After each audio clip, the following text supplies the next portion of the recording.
Saya buka. Bismillahirrahmanirrahim. Assalamualaikum warahmatullahi wabarakatuh. Waalaikumsalam warahmatullahi wabarakatuh.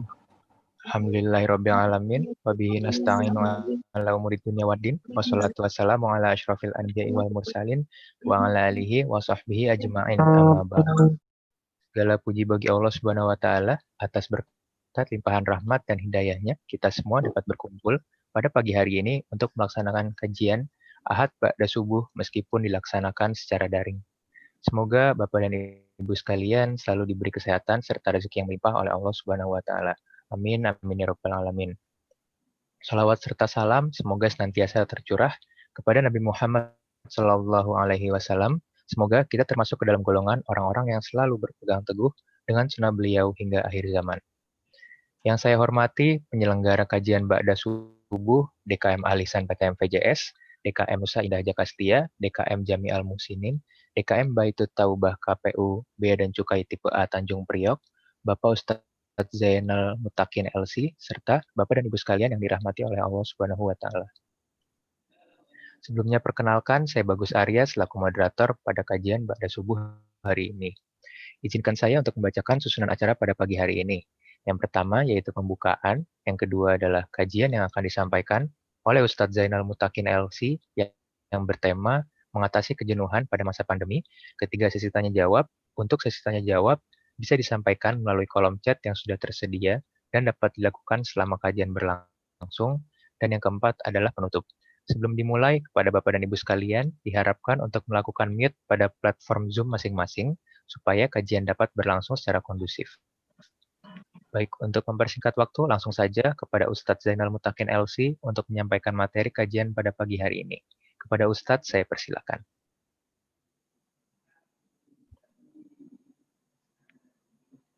Bismillahirrahmanirrahim.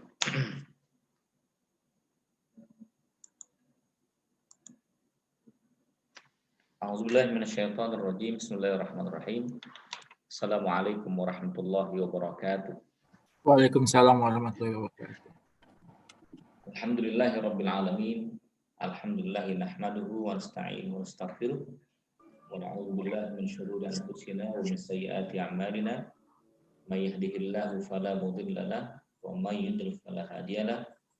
Asyhadu an la ilaha illallah wahdahu la syarika lahu wa asyhadu anna Muhammadan 'abduhu wa rasuluhu la nabiyya ba'da. Allahumma fasalli wa sallim wa barik ala hadzal nabiyil karim wa ala alihi wa sahabatihi wa ahli baitihi wa ahli baitihil kiram thumma wa ala jami'i awliya'is salihin ila yaumiddin. Qala rabbi shrah li sadri wa yassir li amri wahlul 'uqdatam min lisani yafqahu qawli waj'al li waziran min ahli Haruna akhi ushdud bihi azri wa ashriku fi amri kay nusabbihaka katsira wa nazkuraka katsira.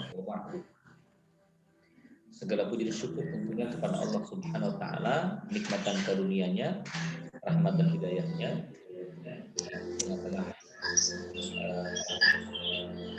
Pandemi ini ujian yang terus menerus, kita masih tetap istiqomah kepada Allah Subhanahu wa taala. Bahkan orang alim mengatakan khair min alfi karam. Istiqomah itu lebih ya, daripada alf karamah, ada ribuan karamah. Karamah itu pun bagi para nabi dan rasul namanya mukjizat. Mukjizat itu adalah amrun khariqul lil 'adah yadhharu ala yadi nabiyyin aw rasulin. Mukjizat itu adalah sesuatu yang di luar batas kemampuan manusia yang Allah hadirkan bagi nabi dan para rasul. Sedangkan karamah itu adalah perkara yang Allah hadirkan di luar kemampuan manusia, yang Allah anugerahkan hanya untuk aulia Allah, waliullah, para sahabat Nabi dan orang-orang pilihannya. Jadi ketika kita melihat ada seseorang yang mampu melakukan sesuatu di luar batas kemampuan manusia, seperti halnya Umar bin Khattab radhiyallahu an saat berkhutbah, ia dengan lantang mengatakan, ihzaru ya junudallah, berhati-hatilah wahai tentara Allah. Rupanya teriakan itu sampai terdengar ratusan kilometer untuk tentara-tentaranya yang sedang berperang di medan perjuangan. Sampai-sampai tentaranya pun mengatakan kami mendengar teriakan tersebut.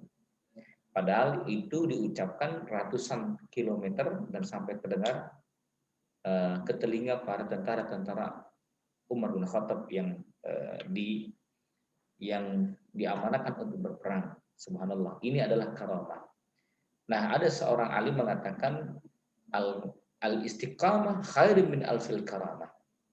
Istiqamah itu lebih mulia daripada 1000 karamah. Apalah artinya seseorang hebat dalam hal-hal tertentu namun dia tidak istiqamah. Yang paling terpenting adalah istiqamah dalam taat kepada Allah Subhanahu wa taala. Karenanya di waktu yang indah ini, di pagi yang cerah ini, walaupun ada fasilitas daring dari Allah Subhanahu wa taala, tetap kita mengatakan alhamdulillah ala kulli halin. Alhamdulillah ala kulli halin. Pintu bahagianya hati itu adalah bersyukur. Maka dalam kondisi pandemi ini kita tetap istiqamah minta kepada Allah agar senantiasa berlapang hati, bersyukur kepada Allah, karena hanya mereka yang lapang hatinya yang senantiasa yang senantiasa ringan langkahnya. Walau ujian mendera di sana dan di sini, maka seluruh negara pun merasakan ujian tersebut. Karenanya kita tetap istiqamah kepada Allah dalam ketaatan. Bapak Ibu hadirin hadirat yang dirahmati oleh Allah Subhanahu wa taala, salawat dan salam terlimpah curahkan kepada Rasul mulia baginda besar Nabi besar Muhammad sallallahu alaihi wasallam dan kepada para sahabatnya, tabi'in serta tabi'in. Di tengah-tengah kita ada tema yang menarik, begitu ya, mengatasi kejenuhan di masa pandemi. Karena setiap manusia itu memiliki fatrah, memiliki masa kejenuhan tersebut. Ya, dan ini sesuatu yang normal dalam kehidupan manusia. Tapi kita akan melihat dahulu dalam naungan sunnah, dalam naungan Al-Quran, fidal Quran, dalam naungan sunnah Rasulullah SAW. Ketika kita melihat ada ujian pandemi ini, bagaimana Allah bercerita tentang satu kaum yang mendapatkan ujian dan orang-orang saleh yang ditempa ujian dan ujian. Artinya ujian dalam kehidupan manusia itu tidak pernah akan hilang dalam kehidupannya, karena ini merupakan sunnah kehidupan. Allah bicarakan itu pada surat Al-Baqarah ayat 155. وَلَنَبْلُوَنَّكُمْ بِشَيْءٍ مِنَ الْخَوْفِ وَالْجُوعِ وَنَقْصٍ مِنَ الْأَمْوَالِ وَالْأَنْفُسِ وَالثَّمَرَاتِ وَبَشِّرِ الصَّابِرِينَ الَّذِينَ إِذَا أَصَابَتْهُمْ مُصِيبَةٌ قَالُوا إِنَّا لِلَّهِ وَإِنَّا إِلَيْهِ رَاجِعُونَ. Ini ketika kita melihat masa pandemi ini, ya, ini adalah sebuah aturan yang Allah berikan kepada hambanya, bahwa Allah berhak memberikan ujian kepada hamba tersebut. Dan itu Allah tuangkan dalam ayat 155 Al-Baqarah dengan penegasan, walanabluwannakum, sungguh kami uji engkau. Sungguh kami akan uji engkau. Jadi sebuah kepastian. Tidak ada manusia yang lepas dari ujian Allah Subhanahu wa taala. Walanabluwannakum bisyai'in, dengan sedikit dari ujian tersebut. Artinya, kalau kita melihat ujian Allah itu sifatnya, karakternya sedikit. Apa maksudnya? Jujurlah kita melihat hidup ini dan melihat diri kita. Sebenarnya lebih banyak bahagianya ketimbang susahnya. Sebenarnya lebih banyak sehatnya ketimbang sakitnya. Sebenarnya lebih banyak tersenyumnya daripada manyunnya. Dan sebenarnya lebih banyak senangnya daripada susahnya kok, gitu ya. Lebih banyak positifnya daripada negatifnya, yang seharusnya kita lihat lebih jujur lagi kepada diri kita sendiri. Begitu ya. Jadi kalimat syai'un itu Allah minta sedikit kok, begitu. Iya. Dari 24 jam yang Allah hadirkan kepada kita hidup satu hari tersebut, Allah minta hanya 5 kali sholat wajibnya, gitu ya. Dari 365 hari Allah minta puasanya cuma sebulan aja. Itu pun puasanya hanya dari jam 5 pagi ya, subuh sampai jam 6 sore gitu. Nggak full 24 jam. Pun nggak full 1 bulan penuh full, dan itu 1 kali 24 jam, tidak gitu. Nah, ini yang perlu kita lihat gitu, sehingga kita menerima yang Allah berikan kepada kita. Musim-musim ujian, musim-musim pandemi ini kita lihat secara wahyu Allah Subhanahu wa taala, Al-Qur'annya begitu ya. Kita melihat dari Al-Qur'an, dari hadis Rasulullah sallallahu alaihi wasallam. Jadi Allah mengatakan wala nabluwannakum bisyai'im minal khaufi wal ju' gitu. Allah uji kepada kita ujian demi ujian yang tidak pernah berhenti. Begitu ya. Maka bagaimana kita menyikapi ujian tersebut? Bagaimana kita lebih ringan menghadapi realita yang ada dalam kehidupan kita. Nah, Allah tuangkan di dalam ayatnya surat Thaha ayat 25. Dan ini dirasakan oleh hamba-hamba Allah Subhanahu wa taala pilihannya, termasuk kisah Nabi Allah Musa pada surat Thaha. Siapa yang kepengen mendapatkan ujian begitu? Siapa yang pengen mendapatkan perintah dari Allah Subhanahu wa taala menghadapi ujian berat? Tidak ada, dan itu atas kehendak Allah Subhanahu wa taala. Maka Allah mengatakan pada ayatnya, idhab ila fir'auna innahu tagha. Kita akan melihat konteks menghadapi ujian, menghadapi pandemi ini.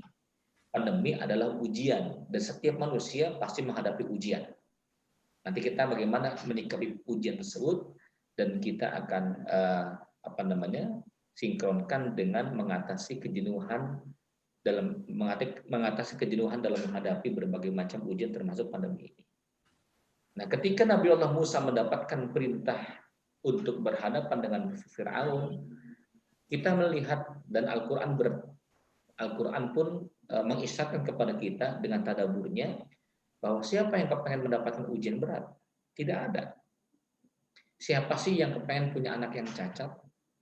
Siapa yang kepengen punya anak yang nakal? Siapa yang kepengen punya istri yang tiba-tiba banyak melihat dunia, menuntut harta berlebihan, namun suami tidak bisa menghadirkannya, lalu ia minta cerai, bercerailah rumah tangganya. Dan itu terjadi dalam kehidupan kita. Siapa yang kepengen punya orang tua yang maaf tidak lulus SD, yang miskin, yang kerjanya hanya petani kecil di kampung. Yang kita inginkan punya orang tua yang kaya raya, yang berpendidikan, kan begitu. Ini Masya Allah. Jujur manusia itu pengennya yang enak-enak gitu. Manusia itu pengennya yang enak-enak. Kita kepengennya mendapatkan kehidupan ini yang enak-enak. Tapi Allah mengatakan, wa nabluukum bisyarri wal khair fitnah. Kami uji engkau wahai manusia dengan baik dan buruknya. Kami uji wahai engkau manusia dengan kaya dan miskinnya, dengan lapang dan sempitnya. Ya, itu Masya Allah. Ini ujian dari Allah Subhanahu wa taala yang tidak akan pernah berhenti. Maka ketika kita melihat fenomena Al-Quran mengatakan seperti itu, bagaimana sikap kita sebagai seorang muslim? Maka sikap kita sebagai seorang muslim seperti sikap Nabi Allah Musa yang harus berhadapan dengan ujian Allah Subhanahu wa taala. Wahai Musa, berangkat engkau hadapi itu Fir'aun. Innahu tagha. Bahkan sudah diberitahukan bahwa ujiannya berat, begitu ya. Ujiannya berat. Kenapa Nabi Musa mendapatkan ujian berat? Karena Allah melihat Nabi Musa itu memiliki nilai keimanan yang bagus. Sering kita sampaikan bahwa ketika imannya sudah bagus, imannya baik, imannya tinggi, maka ujiannya akan tinggi. Begitu tuh. Ini rumus Pak. Ya mohon maaf untuk kita semuanya.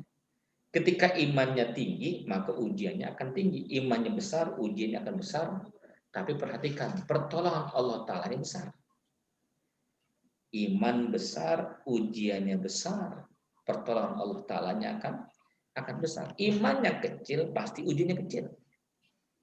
Coba kalau kita lihat realitas kehidupan kita, tetangga, kerabat, sahabat, cobalah.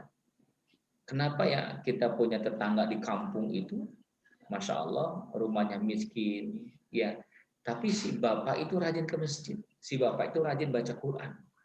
Tapi dari rona wajahnya nggak ada wajah-wajah sulit. Biasa aja dihadapi. Kan begitu ya. Mengapa? Karena Allah melihat dia mampu menghadapinya. Maka ini pun menjadi tolak ukur bagi kita, hamba-hamba Allah Subhanahu wa Ta'ala,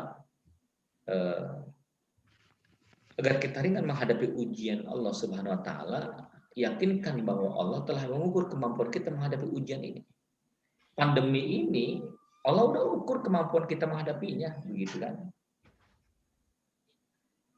Awal datang itu pandemi, masya Allah, stres Pak, gitu. 400 orang tewas, gitu. Tapi setelah berjalannya waktu sampai ribuan yang meninggal dunia, jadi seakan-akan berarti ujian itu memang biasa Allah berikan, dan bagi mereka yang menjaga kesehatannya, Allah berikan perlindungan. Bagi mereka yang tidak menjaga kesehatannya, maka berhati-hatilah dengan ujian itu akan datang kepada siapapun orang yang tidak menjaga diri. Itu masya Allah. Maka perhatikan ketika Nabi Musa mendapatkan ujian tersebut. Nah, kita lihat dulu nih menyikapi ujian secara lebih umum lagi. Nabi Musa minta kepada Allah Subhanahu wa Ta'ala 4 hal ketika menghadapi ujian tersebut. Yang pertama adalah Rabbi shrah li sadri, lapang hati, nerima. Ridho. Ini urusan terkadang kita sering kekeh, sering ngotot dengan Allah Subhanahu wa Ta'ala. Enggak ya Allah, saya bisa gitu. Maka terkadang orang kaya Allah uji dengan kekayaannya, dengan anak yang menuntut lebih daripada kemampuan ayahnya, atau istri menuntut yang lebih dari kemampuan suaminya. Maka orang kaya ujian harta. Mereka yang memiliki karir tinggi uji jabatan. Masya Allah tuh. Iya. Allah kan setarakan ujian itu dengan kemampuan yang dimilikinya. Maka ayatnya jelas kita dengar, la yukallifullahu nafsan illa usaha.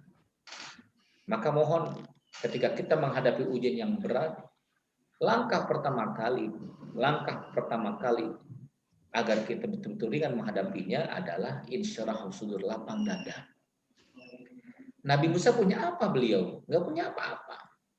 Ia hanya punya Allah Subhanahu wa Ta'ala. Menghadapi pasukan Fir'aun, menghadapi tukang-tukang sihir Fir'aun, nggak punya apa-apa kecuali tongkat. Tapi ketika Nabi Musa pasrah kepada Allah, maka Allah jadikan tongkatnya menjadi ular. Kan begitu ya? Maka mohon maaf nih, Bapak Ibu hadirin yang dirahmati Allah, pemirsa, teman-teman yang dimuliakan Allah Subhanahu wa Ta'ala. Begitu pula halnya ketika kita berhadapan dengan masalah anak, mensolehkan anak, menjadikan anak itu insaf dan saleh, tidak nakal, nggak cukup dengan namanya ponsel gitu. Maaf, anak kita yang tidak betah di pesantren. Terkadang ayah mengatakan, nak, ayah udah siapkan engkau HP Samsung, ya mohon maaf menyebutkan namanya ini ya, HP yang mahal. Kalau kamu mau betul-betul mau dan ingin HP tersebut, dan ayah akan janji memberikannya asalkan kamu betah di pondok. Ya, diiming-iming dengan apa lagi? Diiming-iming dengan motor yang bagus gitu. Tapi kalau Allah nggak berkehendak dengan hal tersebut, nggak bisa terjadi kesalahan anak. Melembutkan hati istri tidak serta-merta dengan uang, Pak. Tapi dengan cinta dan kasih sayang, dengan doa ikatan kepada Allah Subhanahu wa Ta'ala. Ini ada kisah yang luar biasa, seorang anak nggak betah di pondok. Bapaknya marah-marah sampai diusir, mohon maaf sampai dimarahi. Ibunya mengiming-iming harta, mengiming-iming hadiah yang bagus. Tapi hati anaknya tidak tersentuh, tetap dia kabur dari pesantrennya. Lalu ayah ibunya datang ke pesantren minta maaf, dan dia ketemu dengan kiainya. Masya Allah, ya, kiainya mengatakan, cobalah ayah ibunya dekati sama Allah. Karena pemilik hati itu adalah Allah Subhanahu wa Ta'ala. Ia pasrahkan kepada Allah. Kan begitu. Ia pasrahkan kepada Allah Subhanahu wa Ta'ala. Qala Rabbi shrah li sadri. Ya Allah, saya pasrahkan anakku kepada Engkau ya Allah, gitu. Nah, emang salah saya Allah. Nah, ini penting buat kita Pak. Ini sedikit agak melebar ya, tidak mengapa. Penting karena ada sesuatu yang kita ingin sampaikan. 3 jenis pengaduan. 3 jenis pengaduan. 3 macam doa. Ya, pengaduan kita kepada Allah tentang masalah hidup kita. Yang pertama, ini level yang terendah Pak. Level yang terendah. itu biasa kita mengeluhkan tentang Allah kepada manusia. Mengeluhkan tentang Allah perihal nasib kita. Apa contohnya?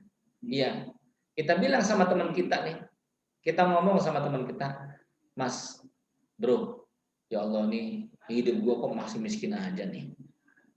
Iya, kita bilang sama teman kita nih, Pak Haji, ini masalah saya nggak pernah selesai, ini gimana sih ya Allah, Masya Allah. Ya, saya udah banyak puasa, saya sudah banyak doa, saya sudah banyak sedekah, tapi masalah nggak selesai ini. Ya Allah gimana sih?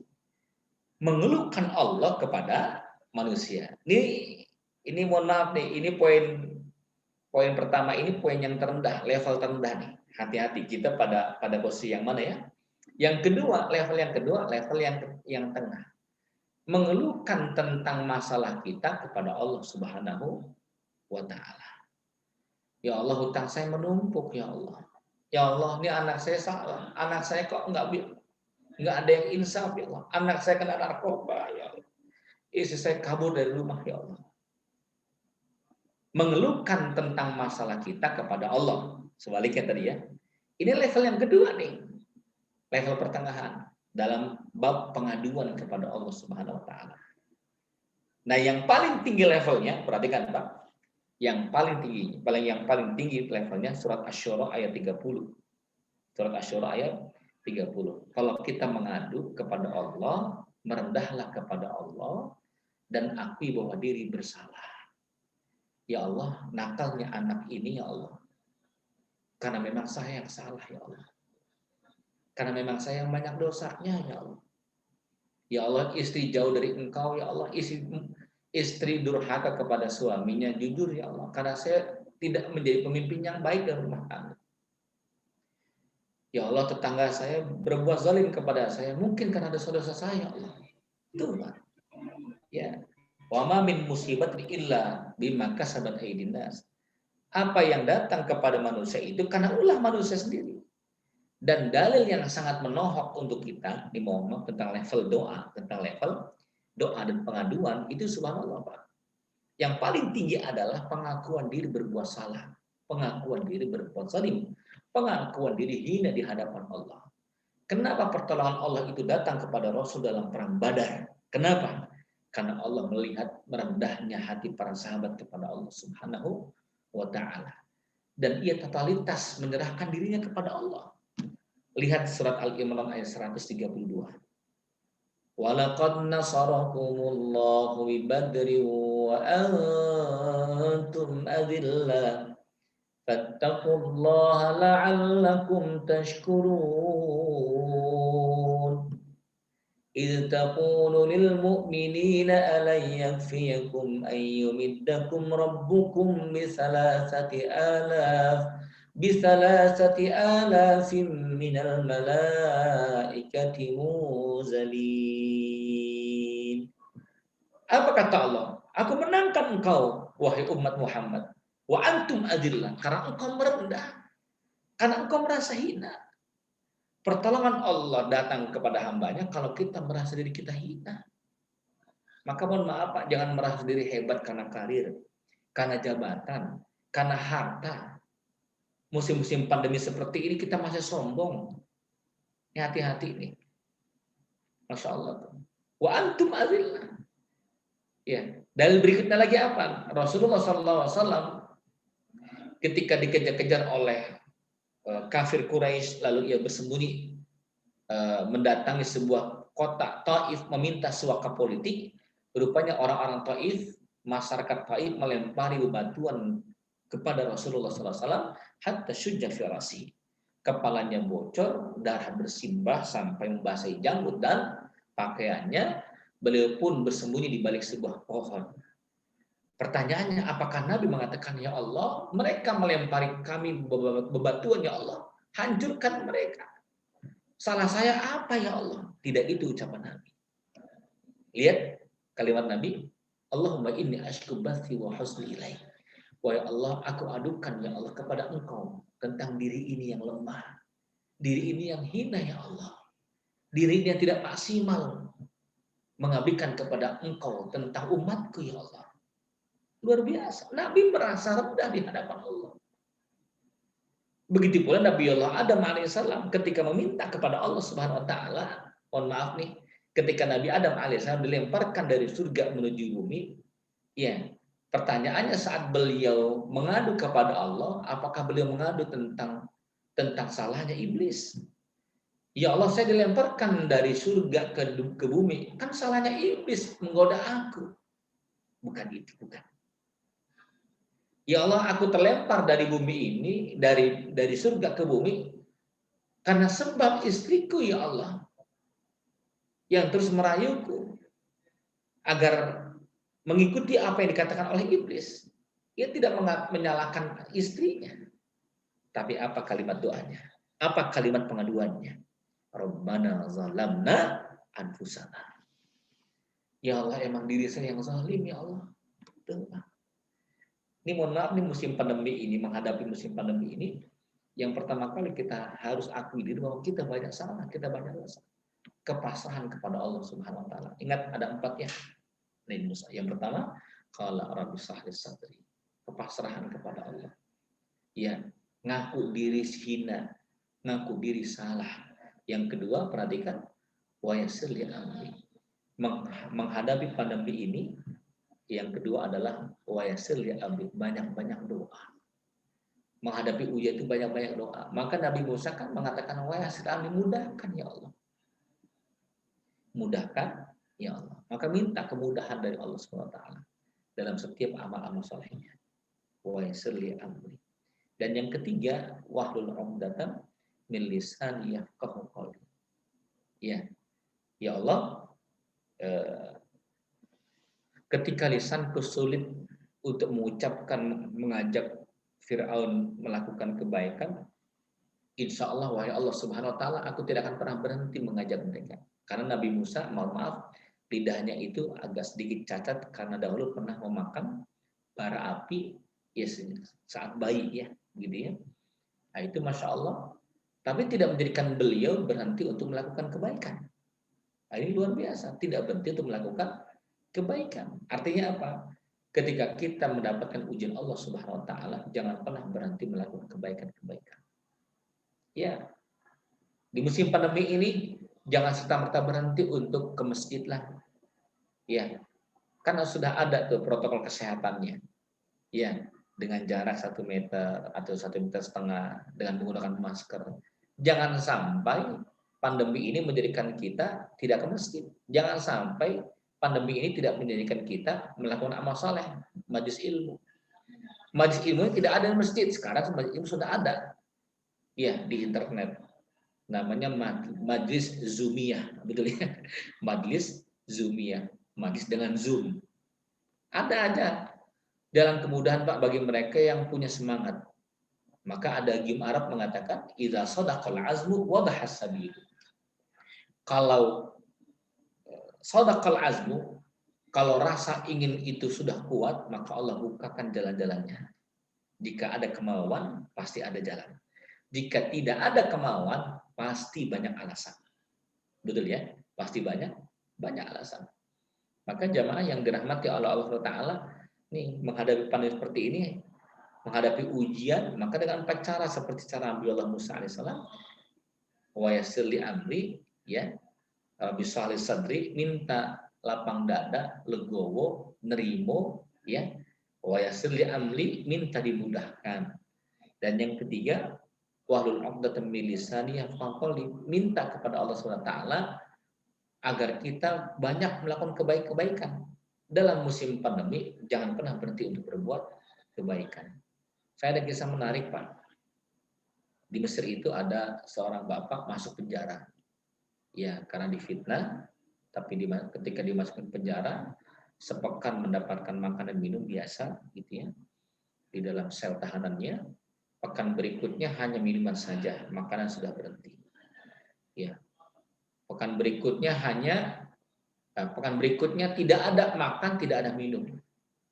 Hari pertama lemes, hari kedua super lemes, hari ketiga sudah terkapar. Seakan-akan malaikat Israel sudah di hadapan wajahnya. Lalu bagaimana? Maka dia buka bajunya, Maaf, dia rebahkan itu dadanya ke lantai. Dia mengatakan la ilaha illallah Muhammad Rasulullah. Ya Allah, aku senantiasa melantunkan syahadat ini, semoga mati dalam keadaan mengucapkan syahadat. Ya Allah, sudah nggak kuat lagi dalam dirinya. Kan lapar yang teramat sangat. Apa yang terjadi? Pintu sel terbuka. Pintu sel terbuka. Seorang pemuda membawa serantang makanan dengan air botol mineral. Subhanallah. Ayo Pak, makan Pak, minum Pak. Ayo Pak, silakan. Masya Allah, langsung disantap tuh makanan dengan minumannya. Setelah selesai, si pir muda itu menyembunyikan rantang makanan dengan botol air mineral tersebut. Lalu si bapak mengatakan, terima kasih nak. Betapa baiknya hatimu menolong aku, wahai nak. Apa yang menyebabkan engkau mau menolong aku? Sedangkan kalau kita melihat, kalau pimpinan engkau mengetahui bahwa engkau telah menolong kami, maka engkau akan habis dihukum. Masya Allah. Apa pemuda ini? Saya sudah rencanakan dari sejak kemarin, Pak. Mungkin Bapak tidak mengenal saya, tapi saya mengenal Bapak.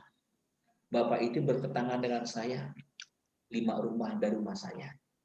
Pak, 10 tahun yang lalu, ketika ayah saya sakit, tidak ada tetangga kanan kiri depan belakang rumah saya yang mau bawa ayah saya ke rumah sakit, karena ayah saya nggak punya uang sama sekali. Tapi ayah saya satu majlis dengan Bapak, satu masjid dengan Bapak. Maka ketika Bapak mengetahui bahwa ayah saya nggak ke masjid, Bapaklah yang datang ke saya. Bapak mengajak ayah saya ke klinik. Alhamdulillah, saya bersyukur kepada Allah. Menghujam doa di batin saya, Allah, apa aku bisa membalas kebaikanku ini? Rupanya saya melihat sebulan yang lalu Anda masuk ke penjara ini dan tidak pernah bertemu. Saya berpikir bagaimana menolong Bapak. Subhanallah. Maka meneteslah air mata si Bapak ini lalu mengatakan, ya Rabb, wahai Allah Subhanahu wa taala. Wahai Allah, terima kasih ya Allah. Bersyukurkah aku kepada Engkau ya Allah. Engkau jawab ya Allah amal kebaikanku. Engkau balas amal kebaikanku ya Allah 10 tahun yang lalu. Nah ini subhanallah. Maka Allahu Akbar. Bapak yang dirahmati Allah, ayo kita nabung amal soleh. Nolong orang banyak. Agar satu kelak ada amal kebaikan yang kelak akan nolong kita. Ada orang lain yang menolong kita tersebab amal kebaikan beberapa tahun yang lalu. Begitu. Ya. Nah ini, jadi kembali nih, ayo kita cepat. Jadi kita melihat dulu bagaimana menghadapi ujian, menghadapi lapang dada. Ketika kita isyarah sudur, lapang dada, lapang hati, maka kita hidup tidak stres, ya kan? Hidup tidak stres. Yang kedua, banyak-banyak berdoa. Yang ketiga, dalam keadaan ujian apapun, kita terus banyak beramal soleh. Dan yang keempat, di musim pandemi ini banyaknya ujian. Apapun itu ujiannya, apa kata Nabi Musa alaihissalam? Waja'alli waziran min ahli. Dalam kesibukan apapun, jangan pernah berhenti untuk, jangan pernah tinggalkan komunitas orang-orang soleh. Artinya apa? Suhbatus soleh. Perbanyak teman-teman yang soleh. Teman yang soleh akan mengingatkan kita dengan jalan-jalan kebaikan. Teman yang soleh akan membawa kita ke tempat yang baik, ke tempatan yang soleh. Tapi teman yang buruk, akhlaknya akan bawa kita ke tempat yang buruk. Lalu bagaimana ikhwatul iman yang dirahmati oleh Allah Subhanahu wa taala mengatasi kejenuhan menghadapi pandemi ini? Ya, bagaimana cara mengatasi? Yang pertama adalah melihat tujuan hidup kita. Melihat visi misi tujuan hidup kita. Apa tujuan hidup kita? Tujuan hidup kita adalah wa ma khalaqtul jinna wal insa illa liya'budun. Tujuan hidup kita ini di muka bumi adalah ibadah kepada Allah Subhanahu wa taala. Tujuan hidup kita adalah mempersiapkan diri mendapatkan surga Allah Subhanahu wa taala. Kalau mindset berpikir kita adalah surga, maka subhanallah, amal-amal kita adalah amal-amal yang menghiasi nilai-nilai surgawi. Kerja kita kerja yang memiliki nilai-nilai manfaat kepada orang lain. Mendapatkan senyuman kepada orang lain. Itu subhanallah, membahagiakan orang lain. Sururun tudkhiluhu ala muslim, kata Nabi, amalan yang dicintai oleh Allah Subhanahu wa taala adalah hadirkan kebahagiaan kepada orang lain. Maka di musim pandemi ini sering-sering kita bahagiakan orang lain dengan tawasul yang indah, dengan sambutan yang baik, betul kan? Walaupun anak sekolah sering bertengkar orang tua dengan anak, ya hanya gara-gara sekolah dengan daring, betul kan? Tapi kalau kita membuat kesan yang indah, menyapanya dengan baik, mereka pun senang gitu. Dan ini nilai kebaikan.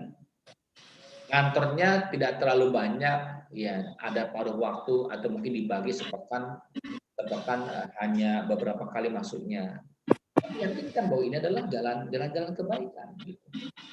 Bahkan subhanallah, mukmin itu melihat dunia ini adalah ladang amal soleh, mazra'atul akhirah. Orang-orang soleh itu melihat ujian itu bukan merupakan beban, tapi ujian itu adalah kita mendapatkan pahala Allah Subhanahu wa Ta'ala. Ini subhanallah. Maka sikap kita adalah tadi lah, ya, menjadikan mewujudkan ghayah, mewujudkan visi misi yang kuat, yang bagus, yang mantap. Tujuannya apa? Tujuan kehidupan kita adalah ibadah di dunia dan di akhirat mendapatkan surga Allah Subhanahu wa Ta'ala. Sampai pun kayak kita, fasilitas dunia yang kita miliki dari kerjaan, jabatan, karir, itu bisa memiliki nilai pahala kalau kita bisa meluruskan niatnya. Tapi kalau tidak memiliki niat yang baik, mohon maaf, jangankan kayak miskinnya aja banyak dosanya. Apa yang dimaksudkan dalam kalimat ini? Kita mendengar Rasulullah bersabda dalam hadisnya, ad-dunya mal'un. Dunia itu terlaknat. Ad-dunya mal'un. Wa dunya mal'un. Dunia itu terlaknat. Dunia itu terlaknat. Maaf, kerja Bapak di kantor, maaf, bisa terlaknat itu. Mobil Bapak itu terlaknat. Rumah yang kita miliki terlaknat. Ya. Ponsel yang kita miliki, ya. Kemudian komputer yang kita miliki terlaknat dari Allah Subhanahu wa Ta'ala, terlaknat. Kecuali kecuali yang mendekatkan kita kepada Allah Subhanahu wa Ta'ala. Minuman di gelas ini pun terlaknat. Isi minumnya terlaknat.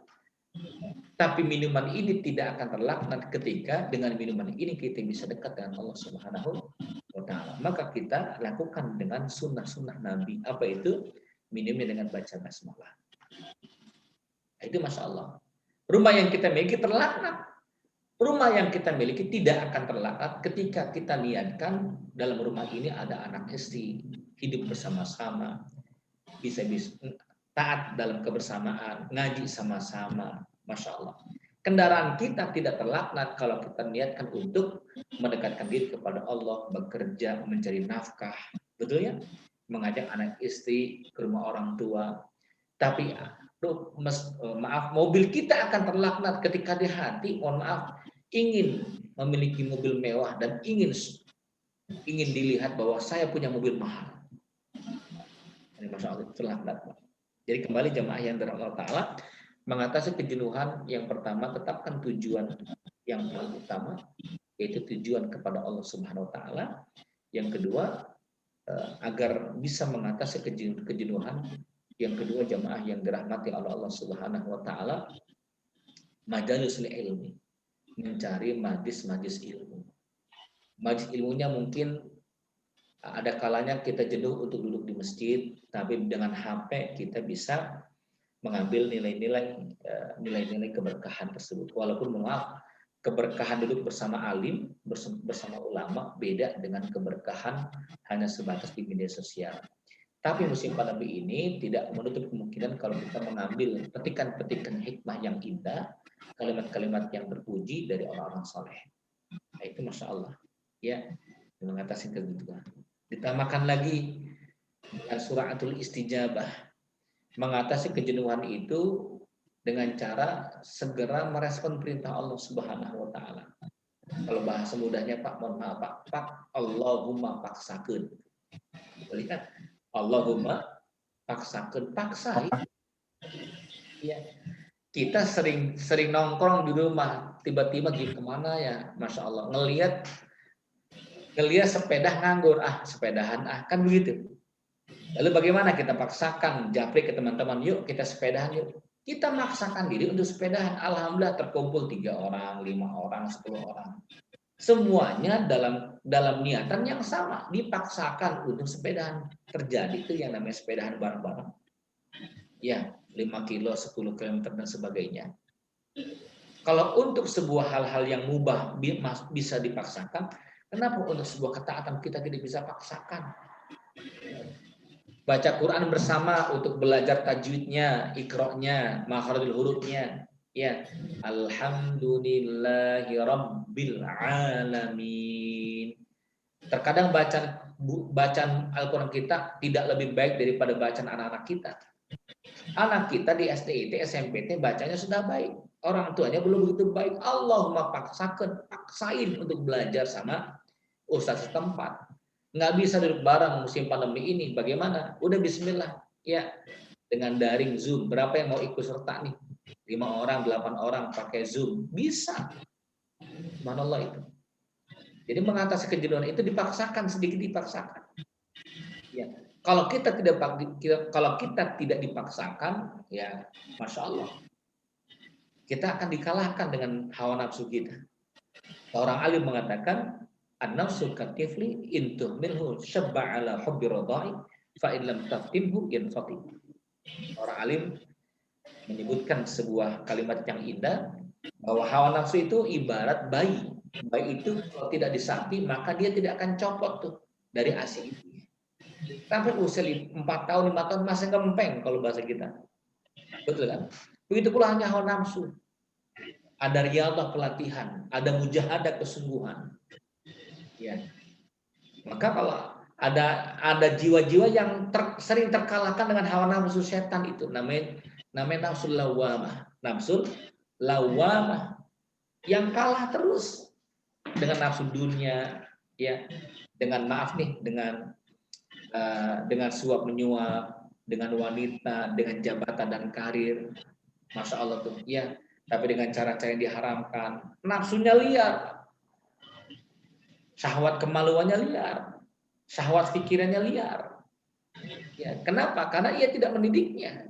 Ibarat makan kalau tidak terjaga, maaf, lemak akan muncul di tubuh. Obesitas, bukan hanya obesitas, kolesterol, bukan hanya kolesterol, maaf, kena jantung. Ya, koroner jantungnya. Kan seperti itu. Betul ya? Maka mulailah kita diet, mulailah kita makan hidup pola sehat, tidurnya makan malamnya diganti dengan buah, ya, olahraga. Kenapa Anda paksa seperti itu? Ya, karena kita ingin mendapatkan kemuliaan.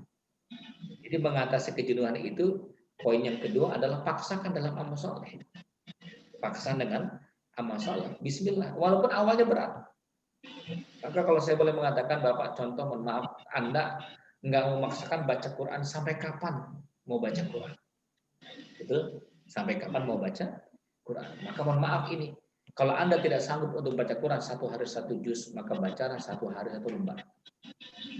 Nggak mampu 1 lembar, maka bacalah 1 hari 1 halaman. Nggak mampu 1 hari 2 ayat.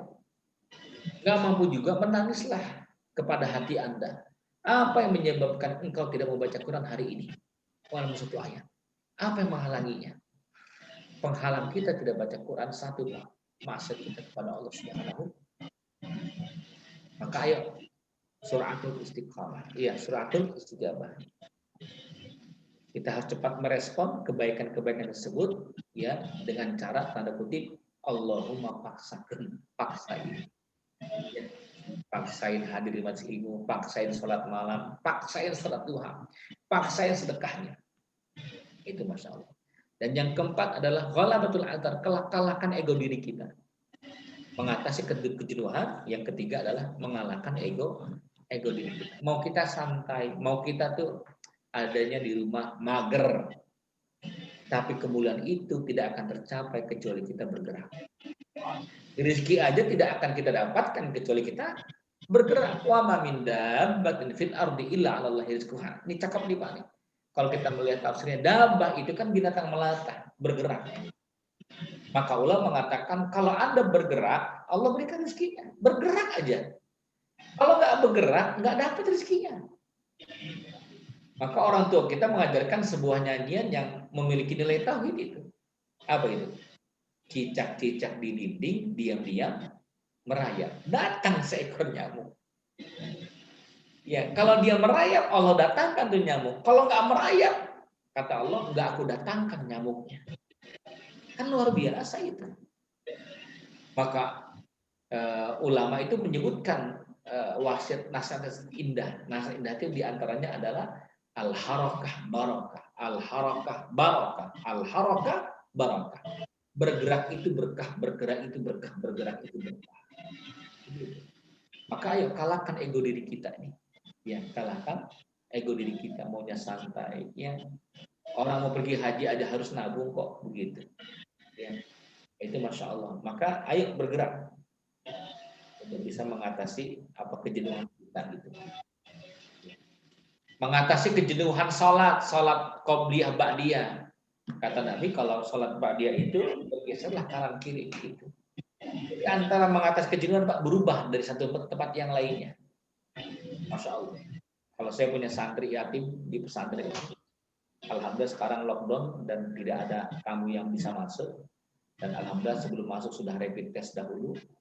Nah, Masya Allah sekarang mereka sedang tahfiz Quran. Kita mengatakan kalau jenuh dari satu tempat, ayo pindah ke tempat yang lainnya. Oh, pantas Nabi memerintahkan kita kalau sholat itu pindah-pindah tempat diantaranya adalah untuk menghilangkan kejenuhan. Yang kedua, untuk menjadikan tempat itu memiliki nilai pahala. Nilai pahala. Iya, saksi di hadapan Allah. Bapak Ibu pernah umroh, ya pernah tawaf. Itu lingkaran tawaf yang kita pijak itu akan menjadi saksi di hadapan Allah Subhanahu wa taala. Kita pernah qobliyah ba'diyah di sebuah masjid tertentu, itu bisa menjadi saksi di hadapan Allah Subhanahu wa taala. Maka paksakan untuk sebuah ketaatan. Dan yang terakhir, jamaah yang dirahmati Allah, mengatasi kejenuhan ini adalah taskhir al-imkanat, mengerahkan seluruh potensi kita yang kita miliki. Mengerahkan seluruh potensi kita yang kita miliki. Ya. Jadi mengalahkan ego, dan yang berikutnya adalah mengerahkan potensi yang kita miliki. Kadang kejenuhan itu muncul, maka kita berpikir, ya Allah, apa yang bisa saya serahkan ya Allah terhadap diri ini, agar kami mulia di dunia dan mulia di hadapan Engkau, wahai Allah Subhanahu wa taala. Maka kita kerahkan untuk terus beramal saleh. Kita kerahkan yang terbaik. Maka pejuang itu berpikir apa yang bisa diberikan. Tapi pecundang itu berpikir apa yang saya bisa dapatkan. Pejuang itu berpikir apa yang bisa saya berikan. Tapi kalau pecundang itu berpikir apa yang saya dapatkan. Maka ketika kita memiliki mental pejuang, kita berpikir apa yang saya bisa berikan kepada.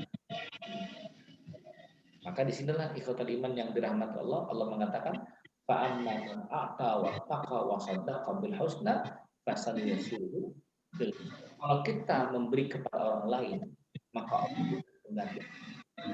Ya, Masya Allah. Allah hilangkan tuh kejenuhan hati kita karena mujahadah kita, kesungguhan kita melakukan kebaikan.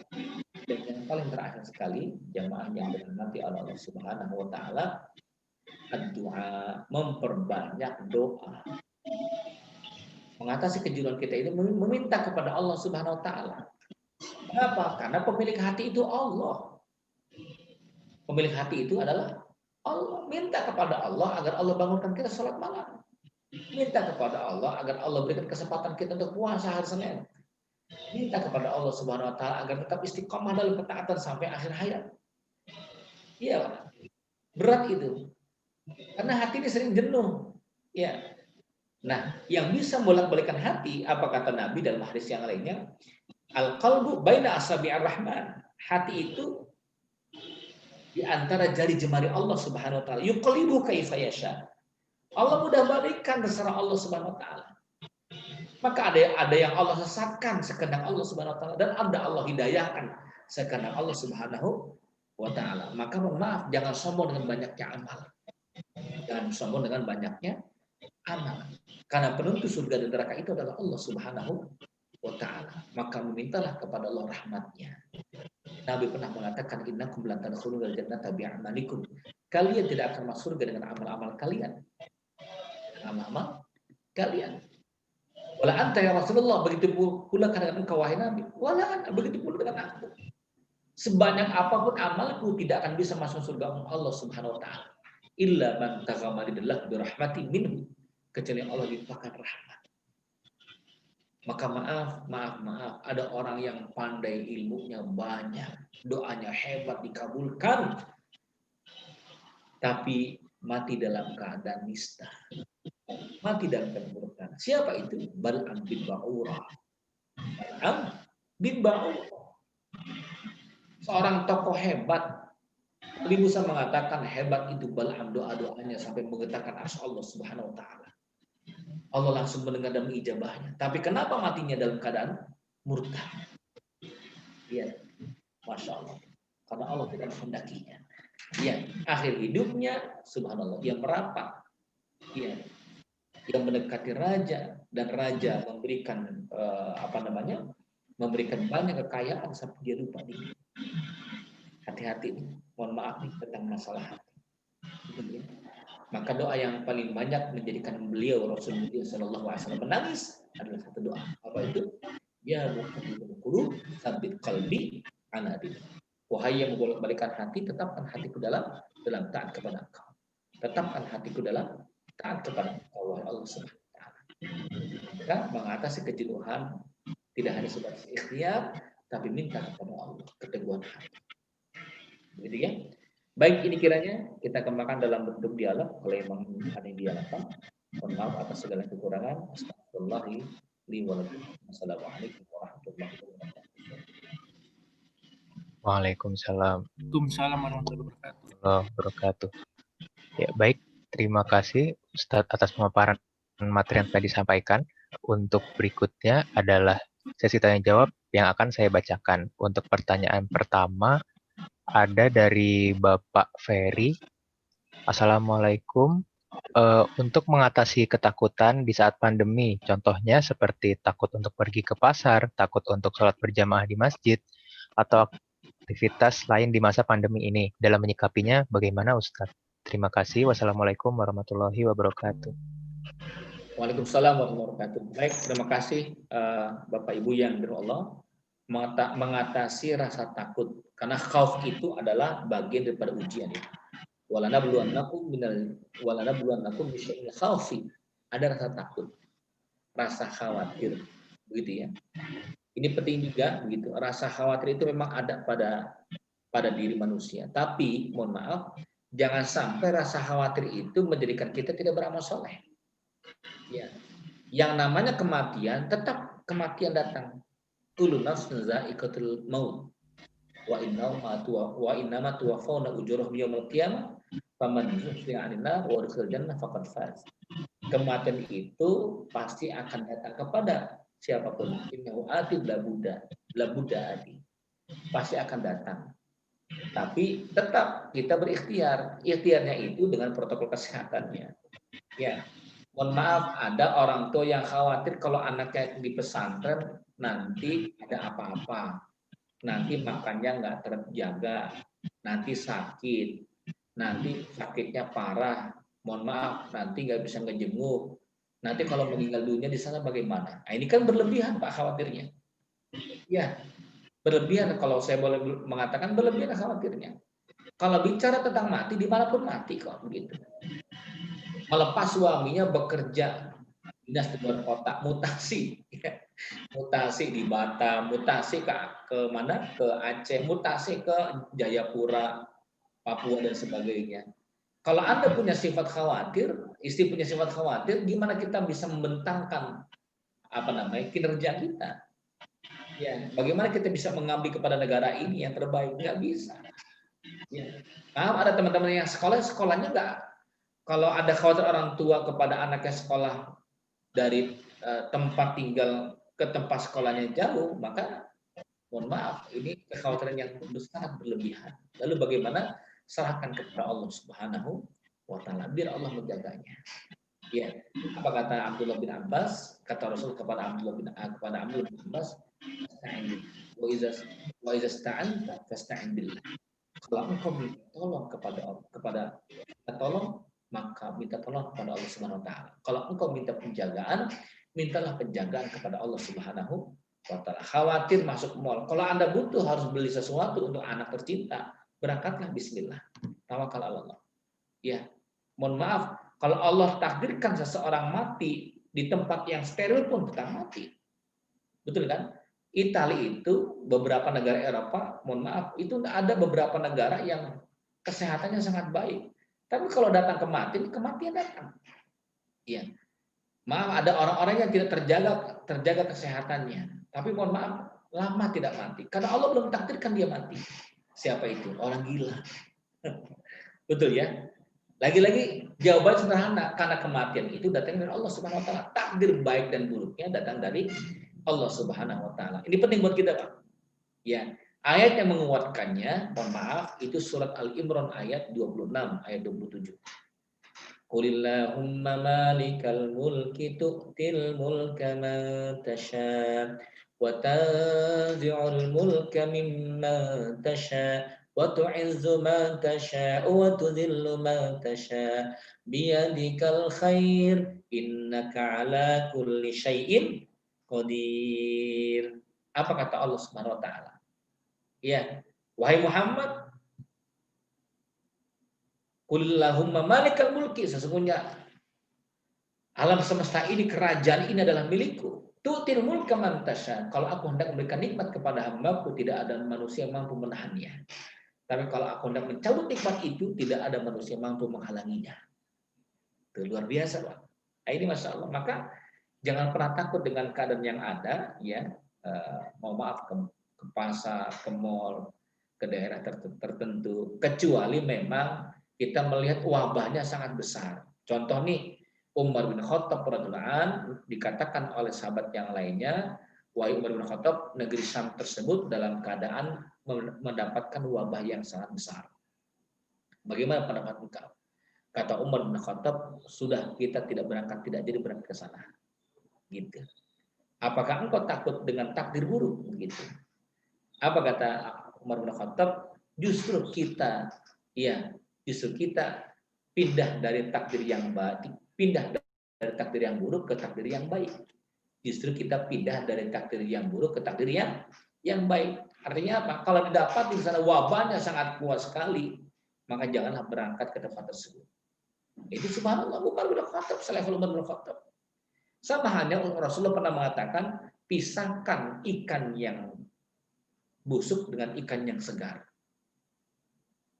Mohon maaf, apakah orang beriman mengatakan, udah tawakal aja lah, ikan busuk yang segar, yang penting nanti bisa dimakan enak? Enggak bisa begitu. Ya, tapi Nabi mengatakan, pisahkan ikan segar, pisahkan ikan yang busuk, ya, dengan ikan yang segar. Ini adalah bagian daripada ikhtiar bahwa seorang muslim itu justru betul berhati-hati, tapi hati-hatinya pun tidak kelewatan banget, begitu ya, gitu. Tetap dalam kewaspadaan juga dan tidak terlampau khawatir yang berlebihan, begitu ya. Maka baina zalika qawama, dalam surah Al-Furqan dikatakan hendaklah ia menengah, gitu.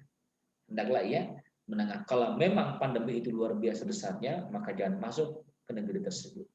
Tapi kalau memang hanya sifatnya sederhana saja dan dia bisa memiliki protokol kesehatan yang baik, tawakal ala Allah. Apalagi itu sebuah hajat yang besar. Wallahu a'lam bishawab.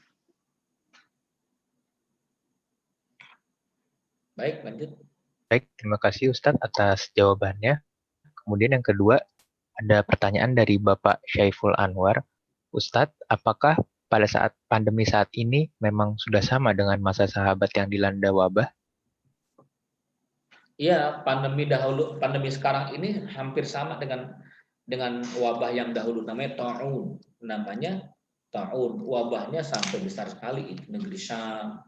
Pernah terjadi di zaman dahulu, zaman para sahabat Rasulullah SAW, dan mereka betul-betul sangat menjaga sekali, begitu ya, sangat menjaga sekali. Makanya subhanallah, kita melihat sekarang Ka'bah pun disterilisasi. Kita melihat sampai netes air mata, kenapa sampai ada nangis kita melihat yang tawaf hanya jumlah 3 orang, 5 orang, 10 orang. Musim haji yang biasa jutaan hanya 1.000 orang saja. Itu kan subhanallah. Artinya mereka sangat tahu bahwa dahulu pun pernah terjadi seperti itu, ya. Dan kita bukan umat Islam yang konyol gitu, ya. Kata-kata mengatakan udah nggak apa-apalah haji, ayo nanti meninggalnya di Mekah syahid. Enggak, bukan begitu.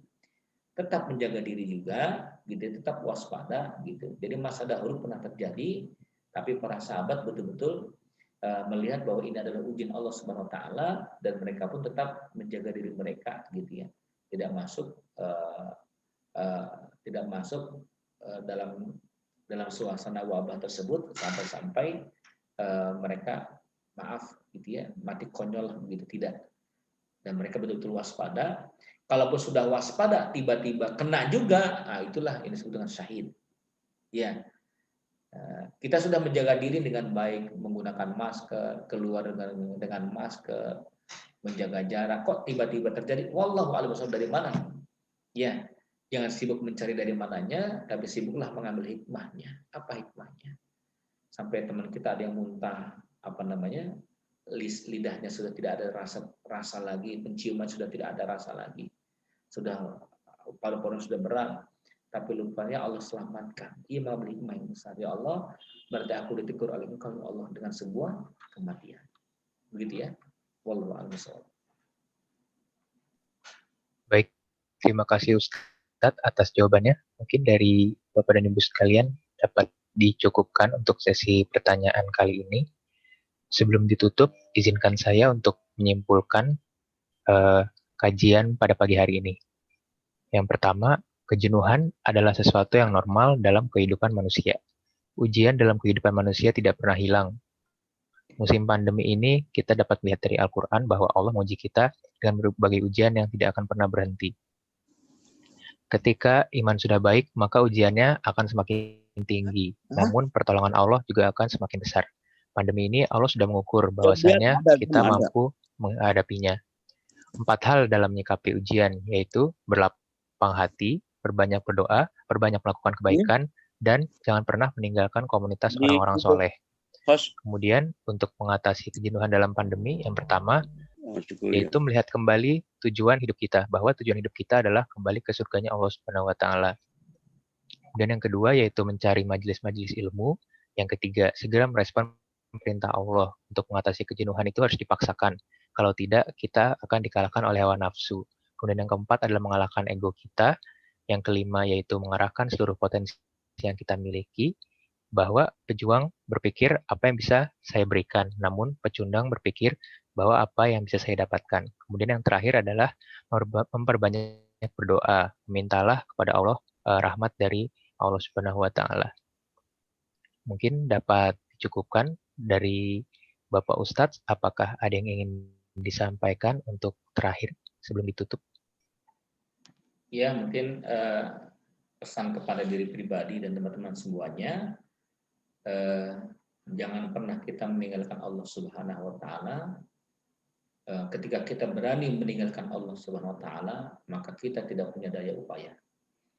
Tapi kalau kita membersamai Allah Subhanahu wa taala, maka kita memiliki kekuatan yang sangat hebat. Ya. Bergantunglah kepada Allah, maka Allah berikan jalan-jalan keluar yang sangat banyak kepada kita semuanya. Tawakal kita kepada Allah, maka Allah berikan kita keberkahan dan kekuatan hidup. Di musim pandemi ini, Allah berubah hati kita untuk semakin taat, semakin segar, semakin tentram. Kenapa? Karena kita bersama Allah Subhanahu wa taala. Wallahu a'lam bishawab. Baik, terima kasih Ustadz. Demikian kajian kita pada pagi hari ini. Semoga apa yang telah disampaikan dapat bermanfaat bagi kita semua. Sebelum ditutup, marilah kita membaca doa kafaratul majlis. Subhanakallahumma wa bihamdika asyhadu an la ilaha illa anta astaghfiruka wa atubu ilaik. Baik, saya tutup. Wassalamualaikum warahmatullahi wabarakatuh. Waalaikumsalam warahmatullahi wabarakatuh. Terima kasih Pak.